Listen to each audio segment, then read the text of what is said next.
Bees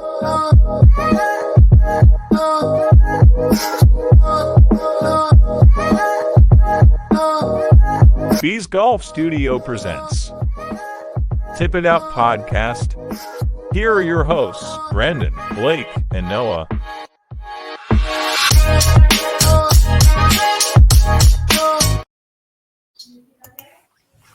All right, guys, welcome back to the podcast. As you can see, Blake and I are live together. Yes, kissable range. Gotta love that. Noah's a little jealous. Very. Last podcast, we talked about a hot weekend coming up was coming up for the Nebraska Huskers. And it was a pretty awesome weekend. Nebraska went 3-0. It was a hot start with basketball. We went 3-1. It was women's basketball. Yeah, we're not a women's basketball podcast Yet. We're not a women's basketball podcast. Anyway, hot start with basketball winning 74-63 over number 14 Creighton. That's 2 times in a row we beat Creighton on the road. First time since a very long time. I did not pull that stat up. 91 I just and remembered 93, that. I believe. Yeah. And the cool thing was Creighton never led, which was awesome. And then followed it up, football, winning 44-25, which was awesome. 473 yards from scrimmage. And we scored, obviously, 44 points. So that goes back to the points per game and yards per game we talked about last week. And then, obviously, we thought volleyball was going to be a heel-all. Turns out it just capped it all off, and we swept number 6 Wisconsin. Second time this season. For the second time this season. So that's awesome. My question to you guys is just kind of what was your favorite moment of the weekend? Seeing Nebraska football put some points up on the board and just it being a very controlled game the entire time. Yeah, I mean, I don't know if I have a favorite. I mean, probably getting bowl eligible just because it's been so long. I mean, Friday was awesome with the basketball, but Friday was awesome with the basketball. Seeing those guys finally break through, and with a fumble before half for Wisconsin and us getting a field goal, some are saying that we transferred the curse to Wisconsin. So if that could happen, since we had lost like 10 straight, that would be beautiful. Yeah, that'd be cool to get rid of that curse. And obviously the bowl curse is lifted, getting to 6 wins. I guess my favorite moment was probably the basketball game. I'm kind of in that kind of transfer zone of kind of getting over any football other than Nebraska, and I just want to watch basketball. So I was excited to watch the basketball team win decisively. I know it's a perfect transition week into that. Amazing. It's a great week for sports. It is. Great ones today too. If you guys haven't seen, real quick shout out to Noah's Nightly Nukes. Obviously, you won't see the plays we made today unless you saw them earlier, but go ahead and keep checking those out. Into Nebraska football, I just kind of wanted you got to mention it a little bit, but just very quickly, quick thoughts on the Wisconsin game.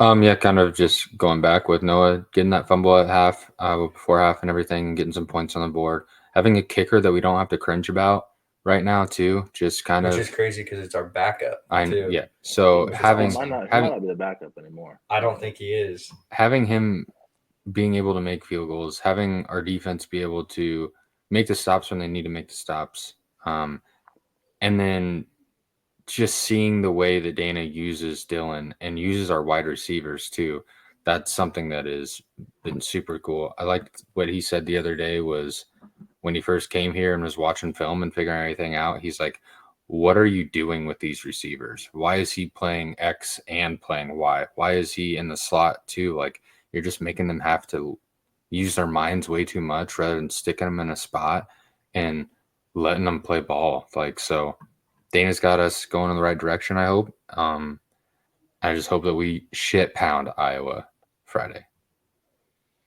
Yeah, no, I mean, I second what you said about Dana. I'm not very concerned, but I'm a little concerned at what Rule was allowing to go on before Dana got there.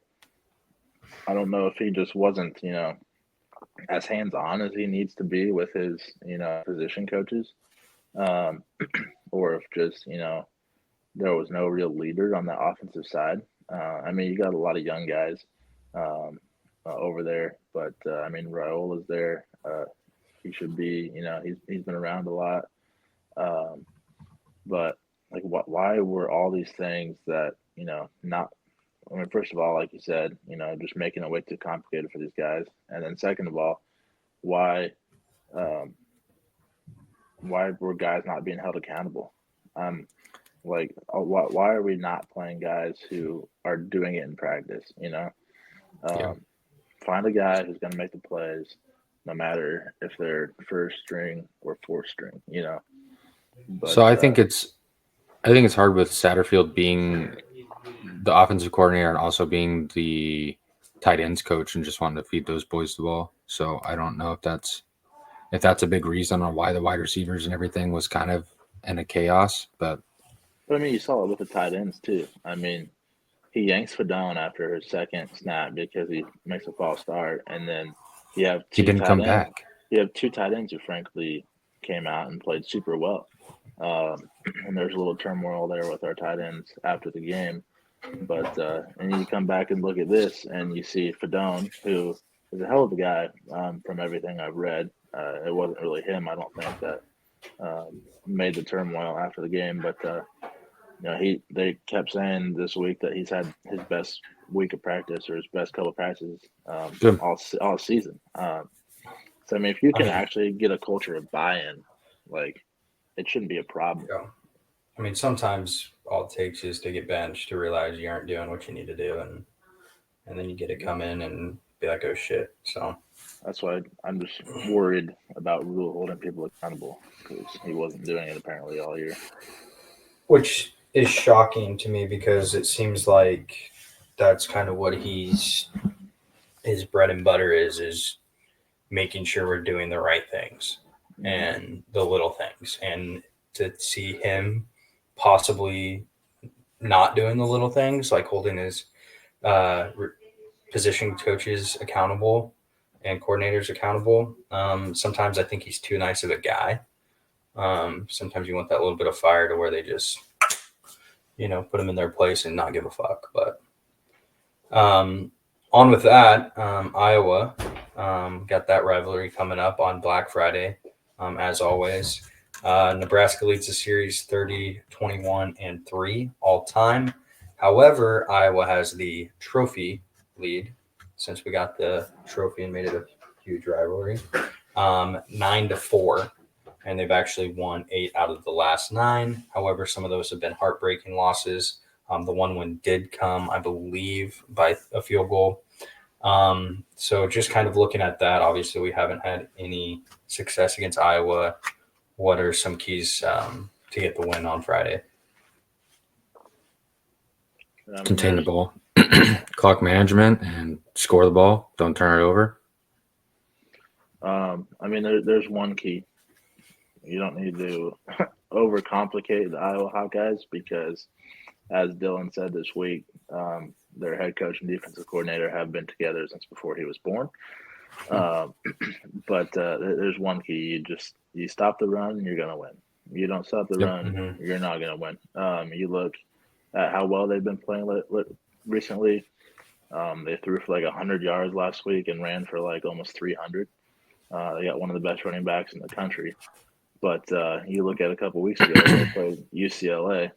UCLA held Johnson to 14 carries and like 58 yards or something like that, like 70 yards, and they won. It wasn't much.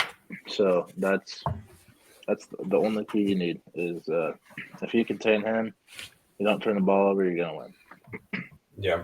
No, I think my biggest thing is just not necessarily. Obviously, they're going to have their moments and get their yards.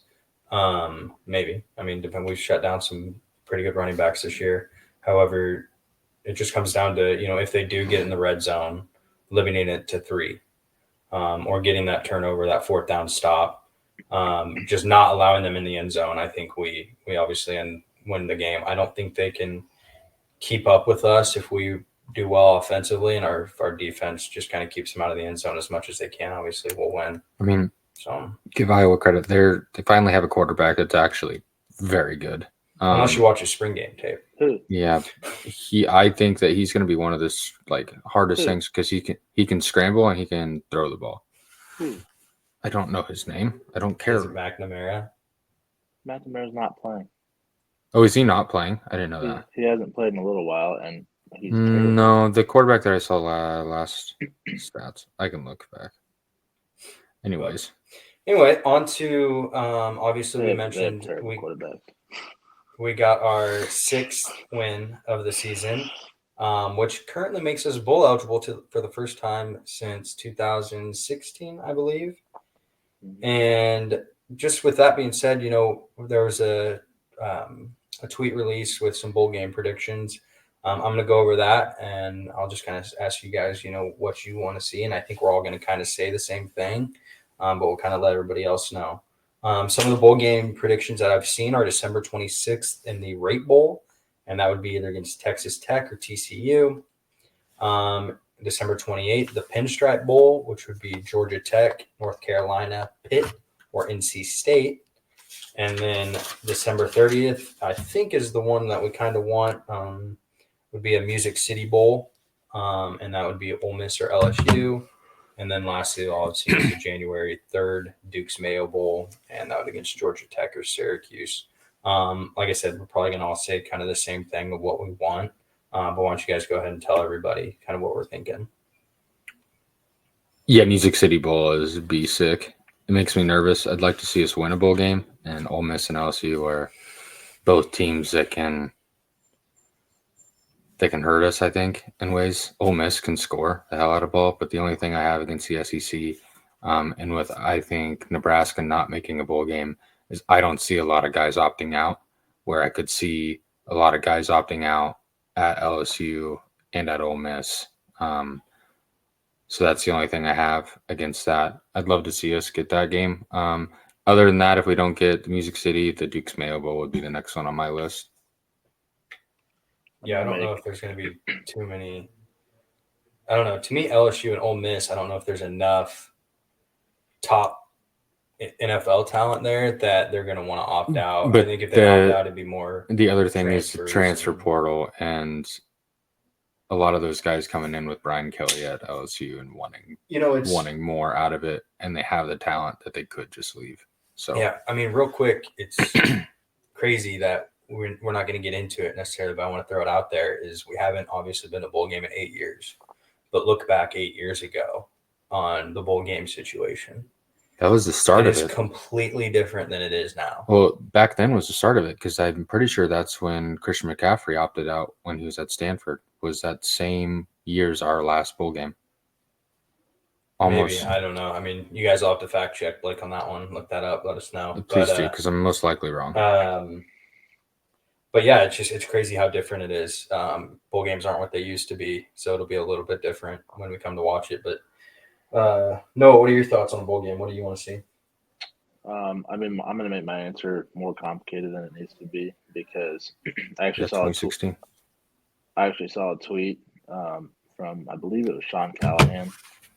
It was someone like that in the Nebraska media because obviously those bowl games you just read were, predictions from a bunch of different sites. But from what the Nebraska media is hearing around, the football program and then, the experts from these places is if we win against Iowa, our most likely bowl game is actually in Tampa, which wasn't on that list, the ReliaQuest or some random bullshit name in Tampa. But that is actually very similar to the Music City Bowl. It's either Big Ten or ACC against SEC. So if we played in that game, we'd be playing an SEC team. Yeah, I think that's the biggest thing that we want to see is SEC competition. Yeah, I'd rather play SEC. I think I've heard it a few times, but playing Oklahoma, who just got bowl eligible last week with their win over Alabama, to renew that rivalry would be really sweet. So Any SEC team is fine, but Oklahoma would be a really cool one to play. Yeah. Yeah, Oklahoma would be absolutely awesome. I think the biggest thing is we just want to see a good team. Yeah. And see where we're stacked up against. And, you want to make a bowl game, but you don't want to see us play some cakewalk, no-name team. For sure. And I think that happens I think we can get a good bowl game if we win here this week. On to basketball, like I aforementioned. As we're recording this, we play South Dakota today. Obviously, when you guys see it, you may see it before that or right after. Hoping to get a win today. I'm sure Noah will talk about his concerns. Big concerned guy over there. But just kind of touch up on the Creighton game real quick. I just wanted to bring out some players of the game. Jawan Gary had 16.7 rebounds. Bryce Williams had 16 points, 2 rebounds.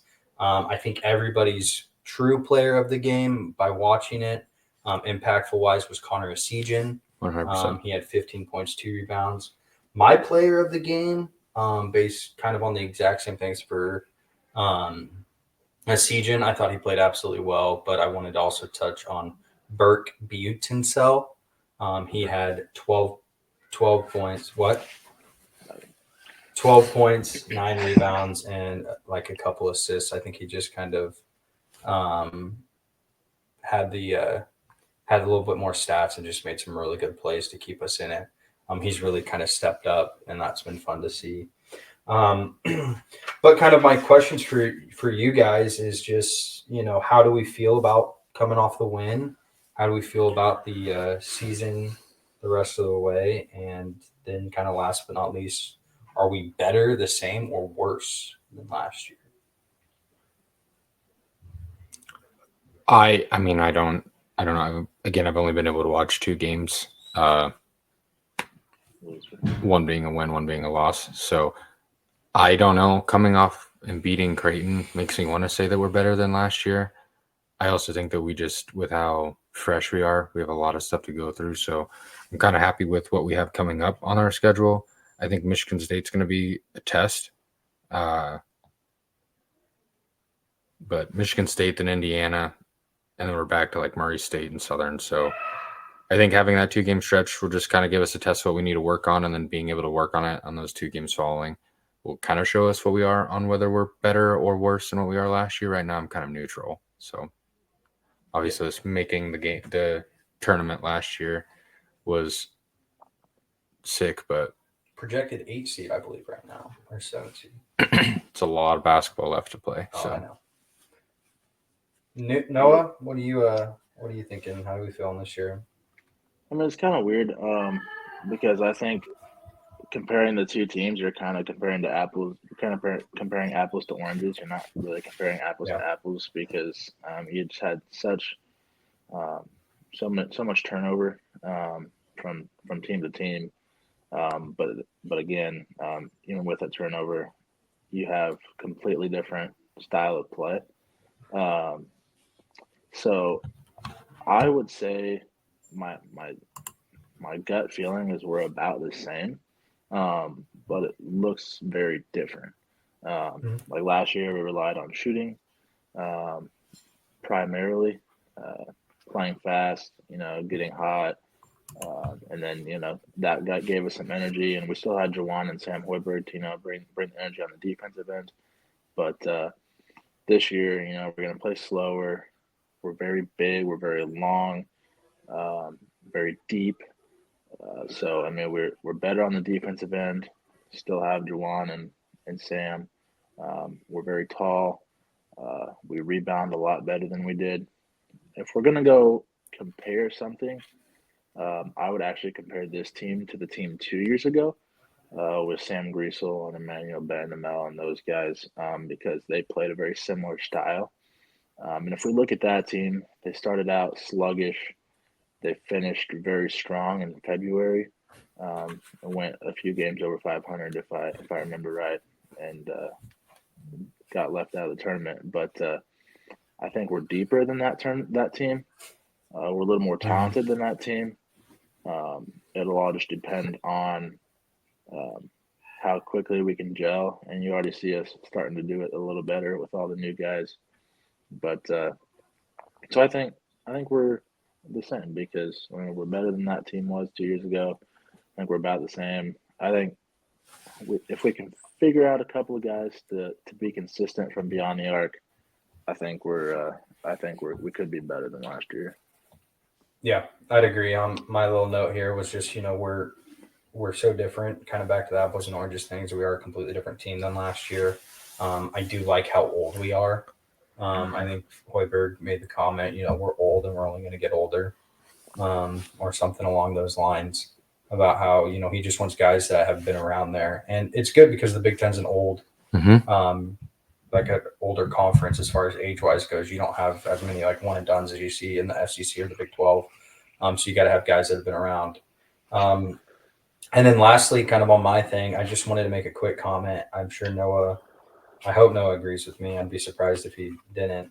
But I saw something from T3 Bracketology, kind of no free shout out or whatever, but shout out to him because his stuff is really awesome. You guys should go look at that. And he did like a top 25 mid majors thing too. But they brought up something about how much cooler watching basketball games in smaller venues versus these giant venues you see in the Final Four. And I just thought that was actually 100% accurate. Like I would much rather see a Final Four game in a small ass college or in the Greenbrier. Obviously, there's not as many people, but I think that would be so much cooler than these giant like football stadiums and that you're in the nosebleeds you can't even see. Yeah, agree. But yeah, I thought that was pretty cool to see.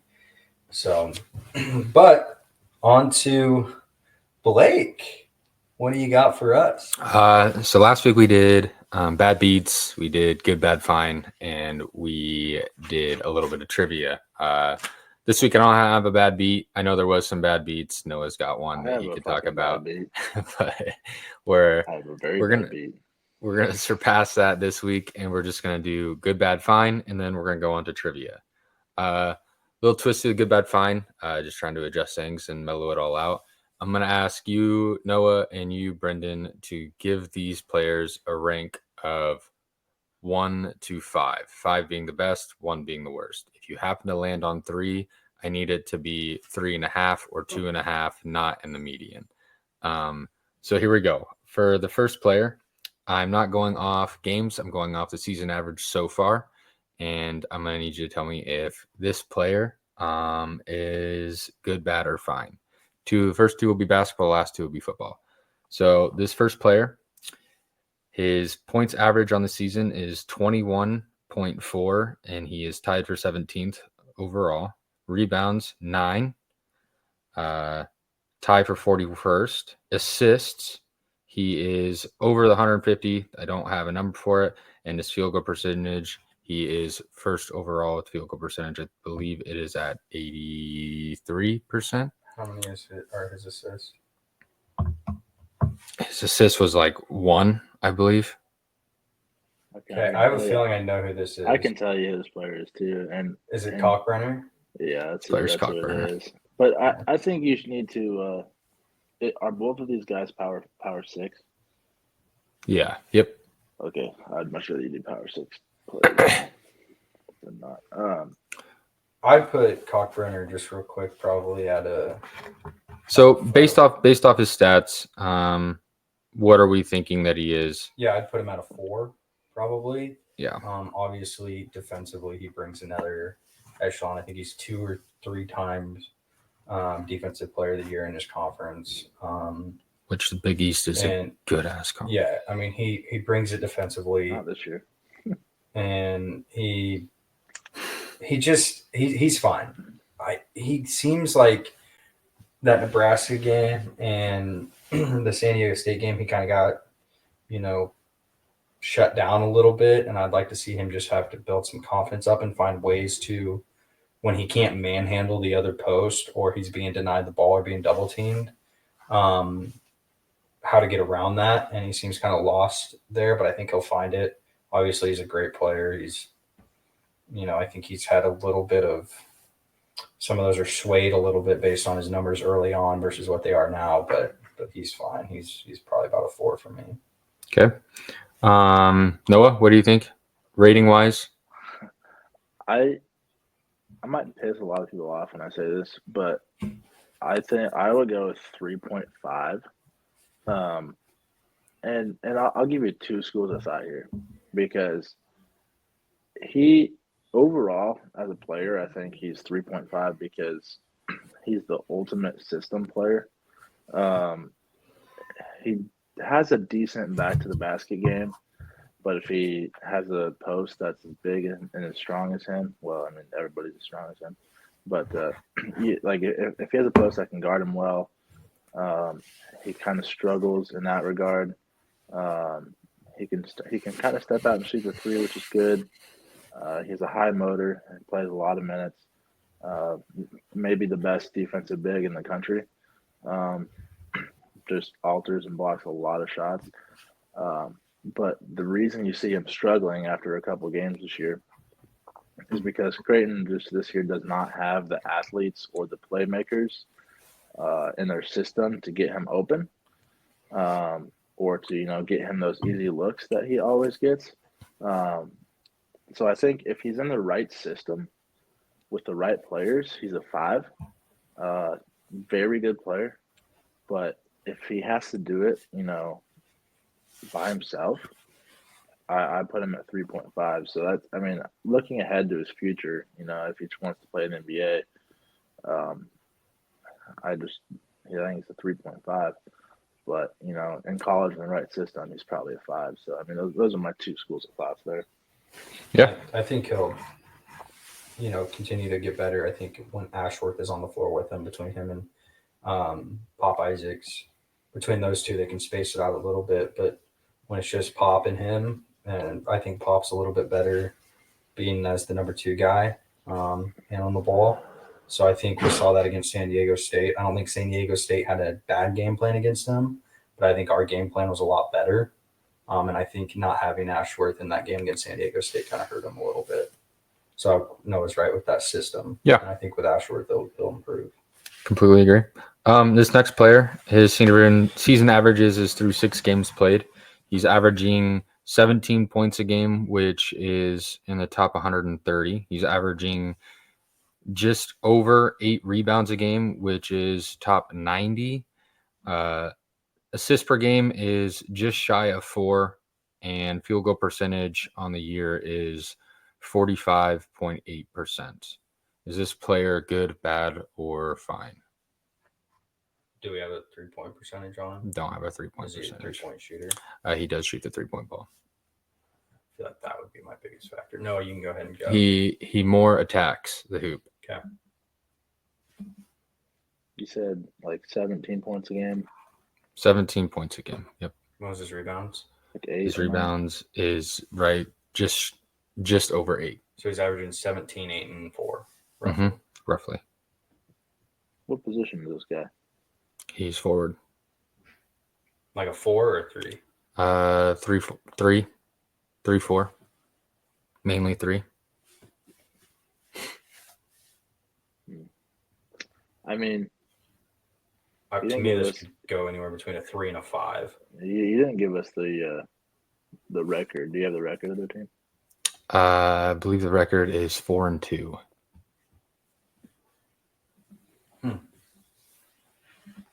I mean, you can go if you want. Yeah, I mean, like just off of stats, I mean, he's on a winning team. He's doing everything. He said his field goal percentage was like 45%. Yeah, roughly. Yeah. I mean that's good. I mean it's not bad by any means. His 3-point percentage is 29%.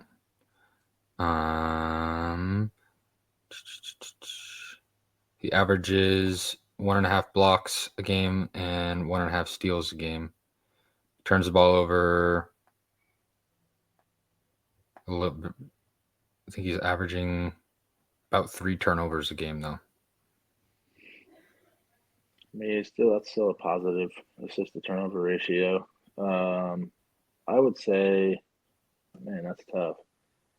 I mean, as forwards go, that's pretty good. I would probably say 4.5. I'm trying to think of who this would be, but I can't really think of it. But, You're gonna know. 4 and 2 makes me think it might be a North Carolina player, but I doubt it since he did one of those last week.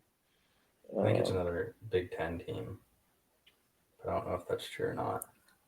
You know who it could be? I thought about Bryce Williams, but I don't think he is. Do you know who it could be? And this would kind of be a sneaky pull if I got this, but it could be a UConn player. It could be that white boy from UConn. Liam McNeely. Yeah. I don't think he's averaging that many. I don't know. Anyway, my rating was right around Noah's. I was at 4.5 after hearing 3-point percentage and his turnovers. I kind of went down to a 4.25. I just would like. I mean, obviously, I don't want to say obviously we don't know who he is. Based on the stats, he doesn't light it up everywhere. I definitely wouldn't call him a top 5 just based on stats. But I think he's definitely one of the better players. He does everything that needs to be done. And I think he could be a 4.5 to a 5 just by a little bit, maybe one turnover less a game, and then just a little bit better shooting from 3. But I think he's definitely a great player. Yeah. So this player's a freshman on Duke University's basketball team. This is Cooper Flagg. Yeah, I mean, I think that he is an absolute stud. A couple of his turnovers have been crucial.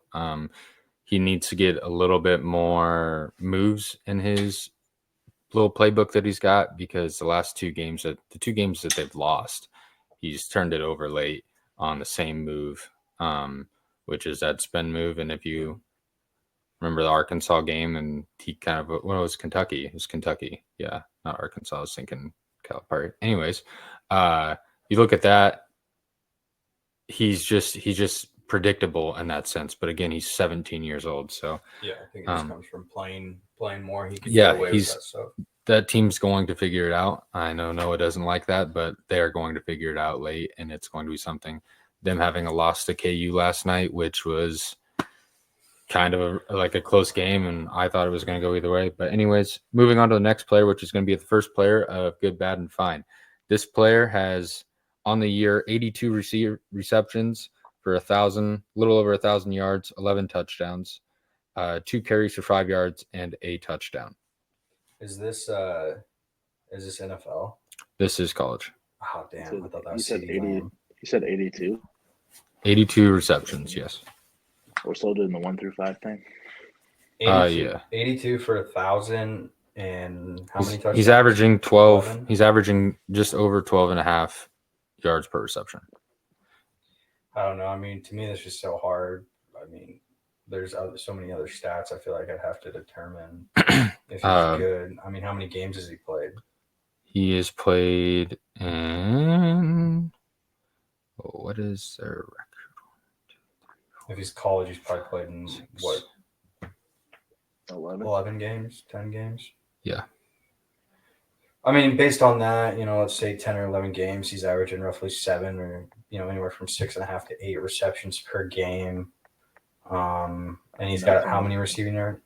1,100. That's almost 100 yards a game. Yeah. I mean, it's a little less than that.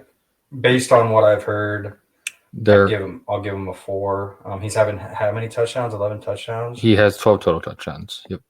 This isn't a Heisman winner, but this is a Travis Hunter. This is Travis Hunter. Yes. Yeah. I mean, that's really good, honestly. Yeah. I'm surprised. I'm giving him a 4. I mean, he had over 100 yards receiving on us on 10 receptions, 0 rushes. His 2 rushes that he has, he scored on one of them. I mean, the kid can ball, but my big takeaway and the argument with the Heisman is that just because he has snaps doesn't mean that he is a top running Heisman player. This next player is a defensive back. He has 38 total tackles. 28 of those tackles are solo tackles. He has 4 interceptions and 4 pass deflections. This isn't Travis Hunter again. This is not Travis Hunter again. This team's record Are they is 6-5? this team's record.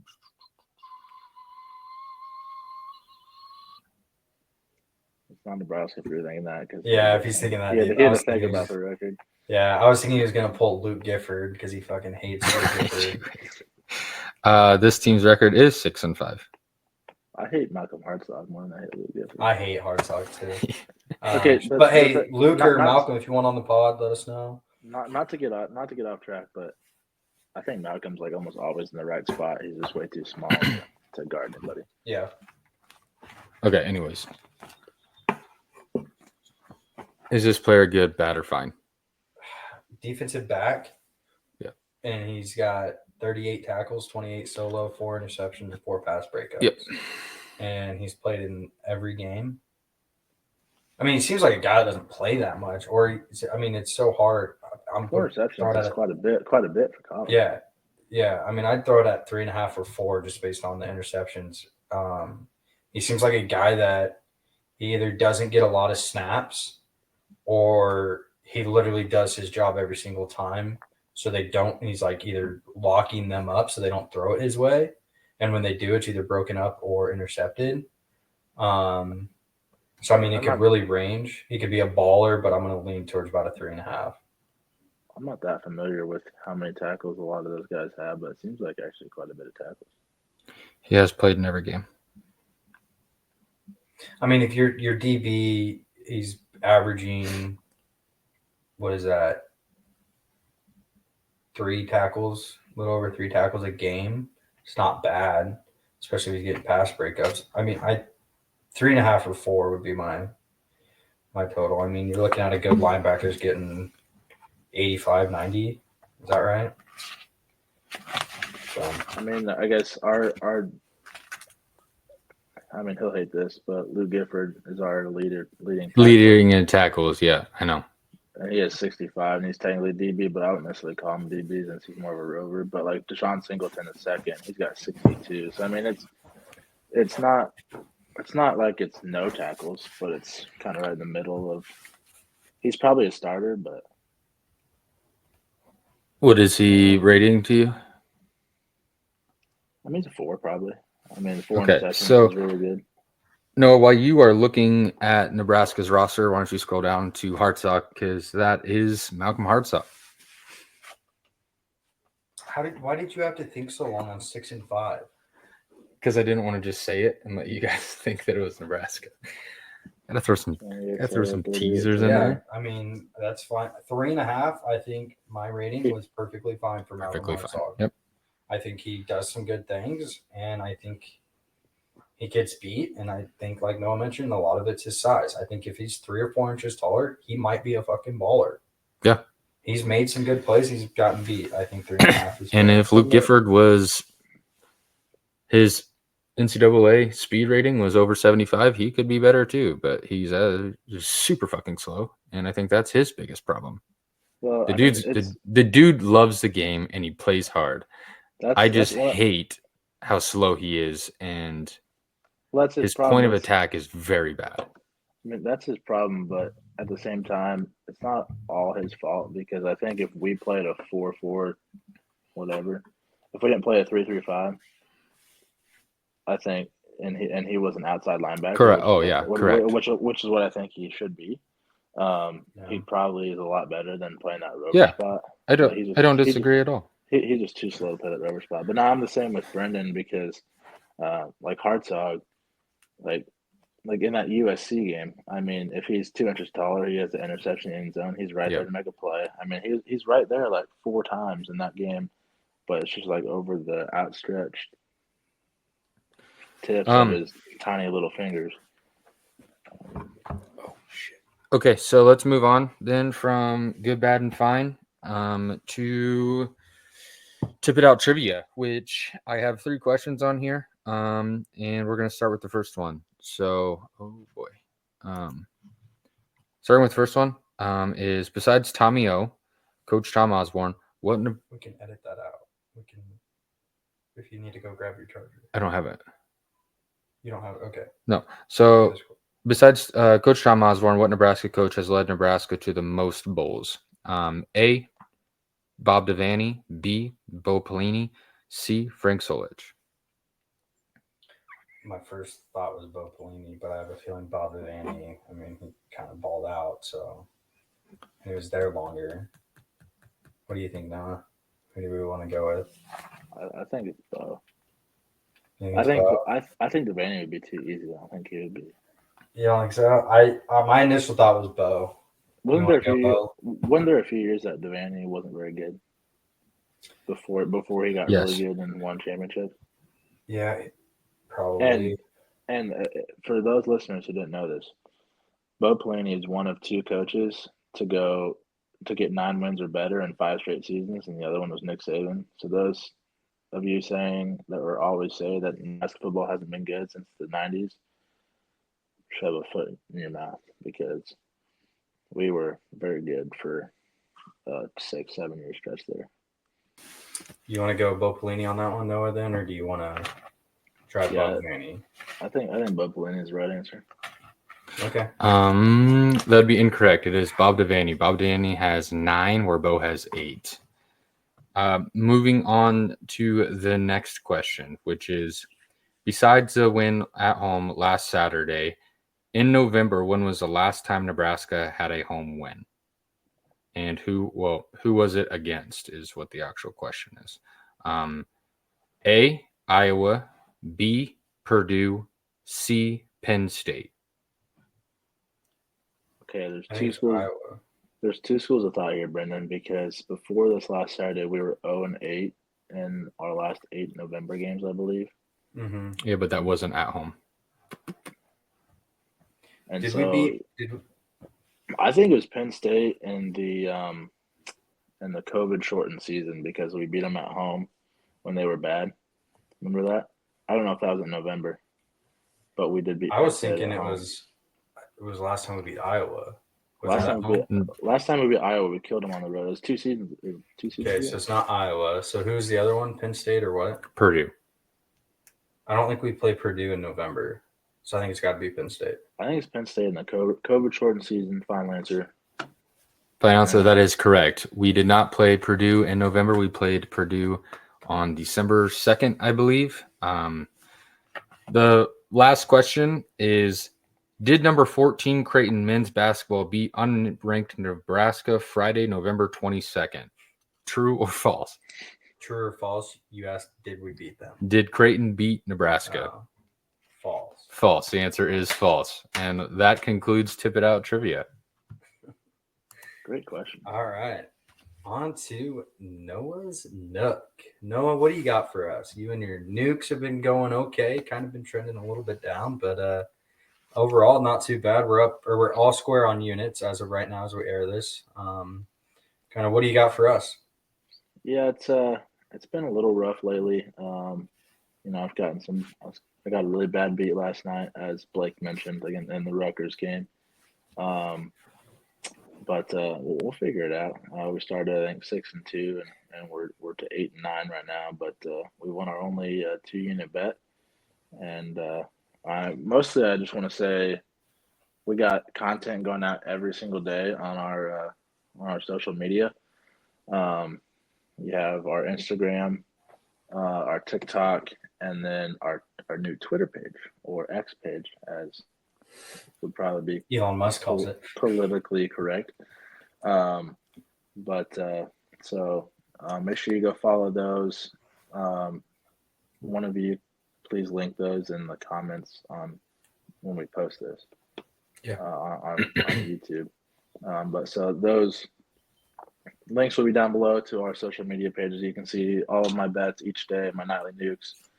And then make sure you comment, kind of what you're taking every day and kind of stuff like that. And then I will mention to please follow along.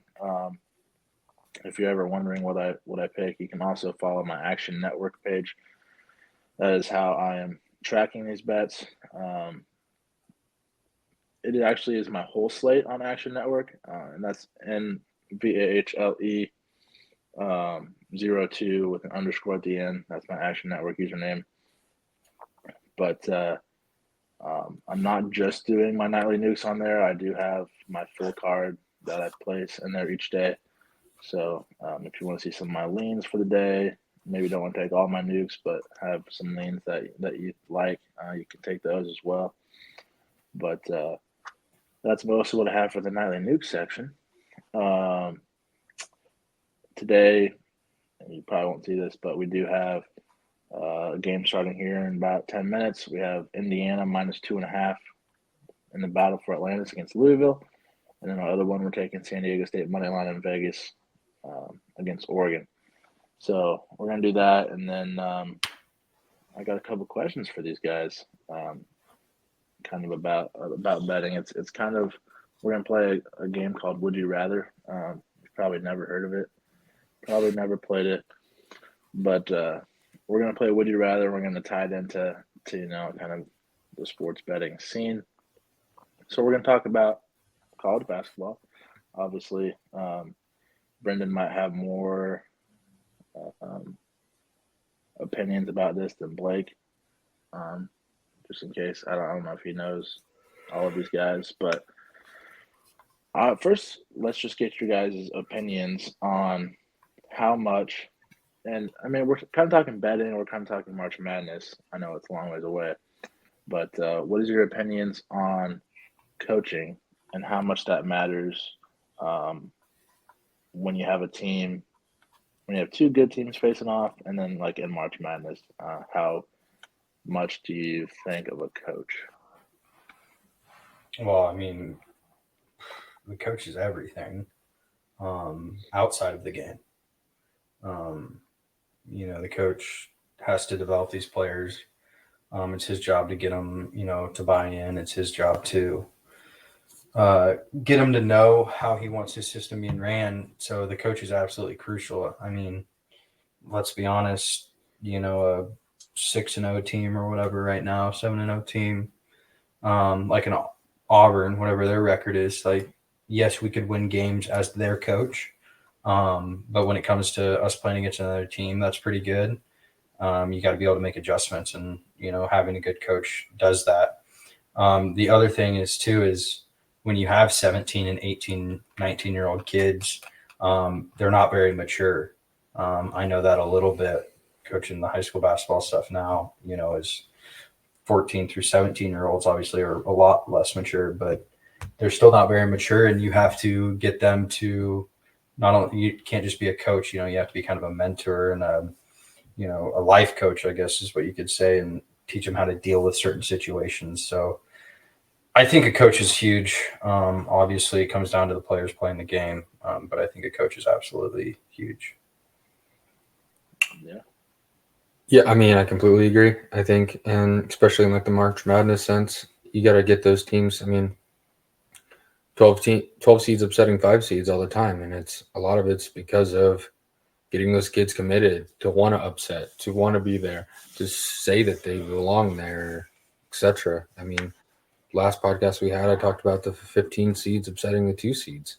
That doesn't just, those 2 seeds are there strictly on talent. I mean, coaching is a big part of that. Those coaches are there because they're good coaches, but those 15 seed coaches are the ones that are getting those guys to commit, getting them to buy in, getting them to just believe that they are there for a reason, and to make history is more cool as a 15 seed upsetting a 2 seed or a 12 seed upsetting a 5 seed. So yeah, I think coaching is a major part of the game. Otherwise, what the hell is the point of hiring 7 coaches to be on staff to work on this stuff? Just do it yourself and let them boys run. So yeah, I think coaching is very important. Yeah. All right, so now on to the Would You Rather. We're going to kind of try to narrow it down to who the Tip It Out podcast thinks are the best coaches or the best coach in college basketball. So how we're going to do this is a Would You Rather. So we're basically talking about a top 5 matchup at the end of a season or March Madness, Elite Eight game, who's going to win. Now, I want you to try to put out of your mind their team this year for a second and just say, in their history, how, confident, let me say the last 5 years or so, how confident are you that this coach is going to outcoach the other coach, if that makes sense? So you're just going to go as two coaches, and we're going to pick which one. Yeah, I'm going to say, would you rather are you going to bet on this coach to win this Elite Eight game or this coach?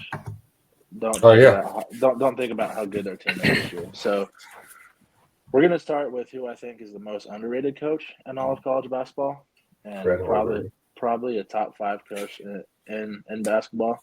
We're going to start with Baylor's Scott Drew, who is at Baylor 446 and 446 and 244, about 650 win percentage. They've advanced to 5 Sweet 16s, 3 Elite Eights, and they won the national championship in 2021. The Bears' first national championship. Okay, Scott Drew. Would you rather take Scott Drew or John Calipari? Ooh, I know my answer. I think I'm taking Scott Drew. I think I'm tailing that. I think I'm taking. I like Scott Drew as a coach. I think Calipari, being Calipari. Let me say this: Calipari in Memphis was a very, very good coach, and I think you get complacent as you get really good recruits, and your job becomes easier. And I don't think you have to be as good of a coach. I'm not saying he's a bad coach by any means, but I think Scott Drew being at Baylor, has consistently had to be a good coach for them to succeed. And I think there was at times John Calipari at Kentucky probably wasn't a very good coach, and he got bailed out by really good players. So I think strictly coaching, I would take Scott Drew over John Calipari. It's close though. The way this is going to be, there's 3 of us, so whichever coach gets 2, and even the other one gets 1, that's going to be the coach that wins. All right, sound good? Yeah. All right, so we're taking Scott Drew over Calipari. Scott Drew. Were you Scott Drew too? Yeah. Okay. Scott Drew or Matt Painter? Cool. Matt Painter.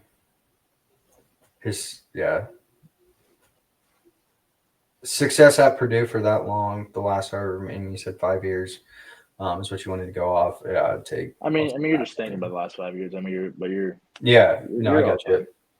Matt Painter. I like Matt Painter better. I mean, I like Scott Drew better, but Matt Painter's a better coach.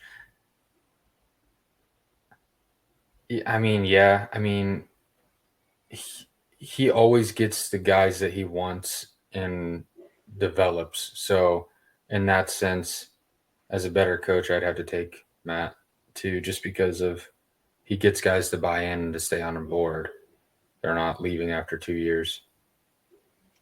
I don't necessarily disagree with you guys, but I would take Scott Drew, mostly for the reason that while the Big Ten's a tough league, just the fact of it is they haven't had anybody win in so long. And I would have to look it up, but I'm pretty sure Scott Drew has more Sweet 16s, more Elite Eights, and more championships than Matt Painter does. Yeah. So, I mean, if you're getting that far in the tournament, I think he's getting that far more consistently. I didn't really think about March Madness success. Yeah, having a 1 seed loss. Because Purdue's gone down very early a lot of times, and it seems like for the most part, Baylor's been more consistent when it came to tournaments.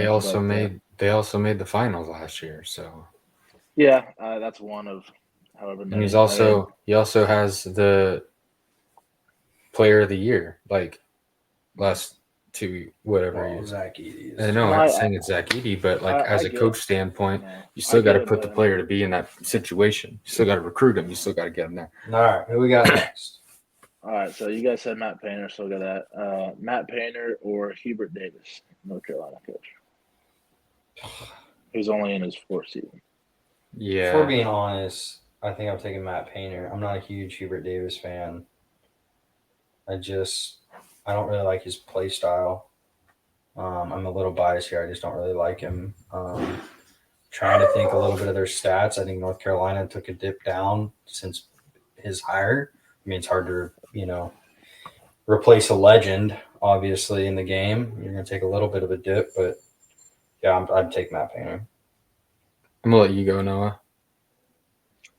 I mean, at this point in time, I would take Matt Painter too. I think it's a wait and see thing. I mean, obviously, the year after Roy left, they were bad. The next year, they go all the way to the national championship game. Probably should have won it. And then last year, they were a 1 seed, made the Elite Eight. So, I mean, he's doing well. The consistency isn't probably quite there yet. Just because he's a young coach, I'd probably take Matt Painter as well. Yeah. You Matt Painter, Blake? Yeah, I think that's a tug of war match.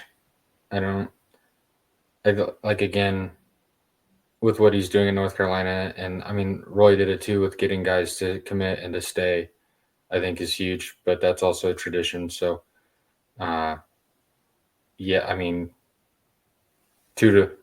I'd say 3-0 with Matt. Yeah, just with how everything's been going. Not Matt Painter or John Shire? Duke. I know you guys don't like Duke, but what would have been fun? It would be a Hubert Davis versus John Shire. Would have been. I think that's what he was trying to go for. I know you guys aren't Duke fans, but I like Duke.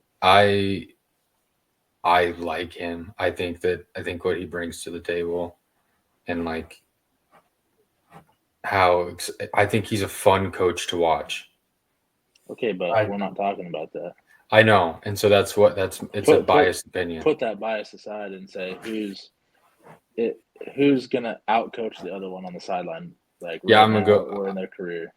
And that's tough because especially pinpointing off of this year, he's got 2 games where he borderline you could say he was outcoached in 2 losses that are close this year. I think if you had to choose one right now, I think Matt Painter gets the cake, but very slightly. I think Matt Painter, I don't want to say he's becoming a bad coach, but I think his peak is behind him. And I think John Shire is trending in the right direction. And they're both kind of higher energy guys. They're no, Coach Hurley at UConn. He's a higher energy guy, has bad technical fouls. Shout out him losing the game for them. Talk about bad coaching. But I think you got to give the edge to Matt Painter. I think John Shire, I like his energy, and I think he is actually trending to becoming a really good coach.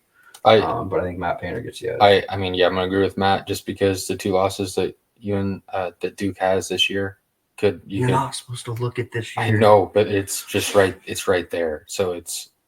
Well, I mean, you can look at this year. Yeah, you're not supposed to look at the team for the specifically. Coaching spot, because I mean, I think if you think about this year's team, because you guys have, I think if there's a reason that they don't go far in the tournament, it's probably going to be John Shire, which is why I don't think he's a great coach yet. I mean, I don't think.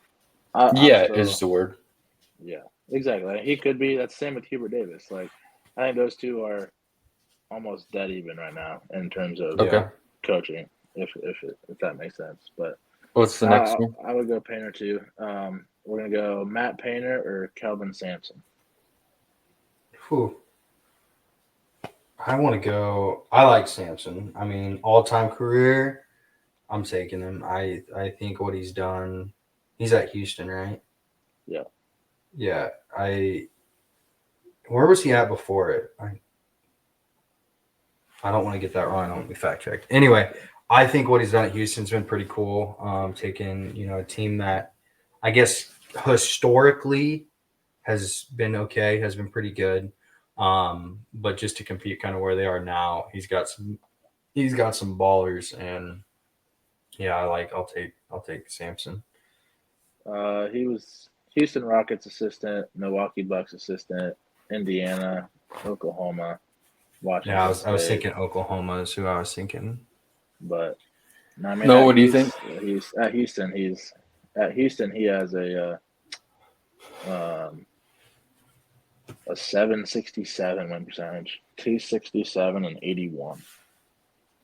Yeah. Well, yeah. I'd take Yep. Sampson as well. Yeah, I think so too. What's the next one? Kelvin Sampson or should be an easy one, but Bruce Pearl. Auburn. God, I fucking love Bruce Pearl.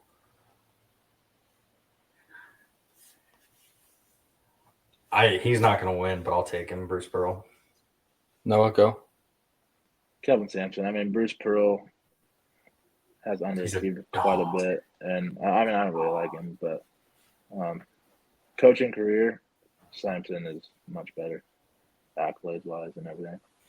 Yeah, as a coach wise, I know Sampson's better, but I got to take Bruce Pearl. Yeah, so we'll go Sampson and move on to the next.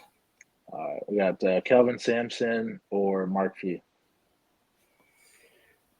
Oh, fuck me. Mark Few. Go, Noah. This is like beating a dead horse because both these teams are very good, and neither of these teams can win a damn championship. Yeah. So, I mean, it's pretty even, but I think Mark Few probably has a better winning percentage. He's probably went further more times than Kelvin, and just not being in a power conference. I mean, I guess Houston really wasn't either until this year, but I'll go Mark Few as well. Actually, I'm sorry, I'm gonna go Kelvin Sampson. I don't know how good Mark Few actually is. Gonzaga coach. Yeah, he's just not. I feel like if he was a better coach, I would like have won by now. To be honest, I like Kevin Sampson's scheme and how he coaches and like what he does. Now putting it in the position of who's gonna outcoach who is what it. I like Sampson. I think I like Sampson. I think defensively, that's what we always look at for March Madness, and Houston's always better defensively. So I can see that. Two more. You got Kelvin Sampson or Dan Hurley.